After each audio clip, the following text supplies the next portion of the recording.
Well, hi all. I had some requests for video as to what is my feeding regime at this time of year. I always try and give them through the year. I try and give a good quality seed, and I use Johnson and Jeff. There's a lot of makes out there. That's the seed in the basket. Trouble is with any of these mixed quality seeds, there's some hemp and linseed, and it's typical the birds always go for the bits they like, so they'll root through everything, throw it everywhere, and you end up with that at the end of the day, where they picked all the best bits out and left all the bits they don't like. Trouble is, most of the stuff they don't like is what you would class as a canary seed, long grain canary. And I think if the birds are given just long grain canary from being young, that's what they'll eat. But if you tend to spoil them and give them a better quality seed, then they go for the picky bits, they go for the best bits.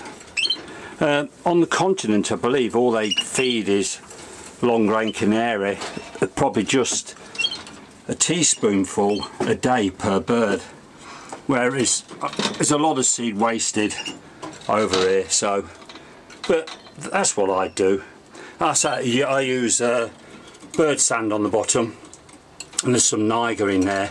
I usually throw a bit of Niger in because I like them to have a bit of a root round on the bottom looking, and it's just I buy it like that. It's a big bag of bird sand. There is some grit in there and some bits of cuttlefish type stuff, and then obviously there's cuttlefish, which I'm busily putting in at the minute, some new cuttlefish.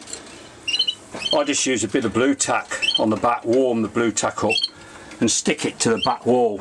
You've got to be careful because it can attract mites. They do tend to get behind there, so you probably can get some clips which are probably better. You can clip on the bars at the front.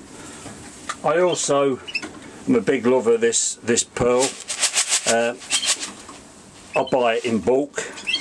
You can buy it off Amazon or off the internet, eBay, quite a few places, and you put 1 teaspoon or level teaspoon of the pearl to 1 level teaspoonful of water. So there's 3 teaspoonsful in there, so it's 3 teaspoons full of water. Let it go soft, and then you can put it in the finger drawer, or I often will scatter it round on the bottom because I like them to have a good root around on the bottom looking for seed. And also this time of year I tend to use this. I've used it for quite a number of years now, Daily Essential. This is number 1. You can get various other numbers. Number 1 is a soluble solution which you mix with the water, and it's 1 level teaspoon which you get with this per 400 mils of water. So you know, it can get quite expensive, so I do tend to reduce it a bit because I think, you know, stuff isn't cheap. They also do another few different daily ones. A daily 3 is you can scatter on soft food, and so, you know, choose which one, if you're going to use it, which one you want. This it's got all the added vitamins and minerals that you probably don't always get if you're using seed a lot, just normal seed, so it does help bump it up. Plus it helps to keep the water fresh. So it's got various advantages of using it. As you see, it can changes the colour of the water, goes quite yellow, and I've had quite a number of people ask over the years, why is your water yellow? And that's the reason why. But you know, it's really whatever works for you. Try various things out. You know, my birds don't tend to get so much green stuff as they should have, really. But you know, you should be starting to pick up the food now. I'd give them a lot more things, get them up to a breeding condition. You know, people put apple, put carrot, various other lettuce, broccoli, spinach, you know, but whatever works for you, really.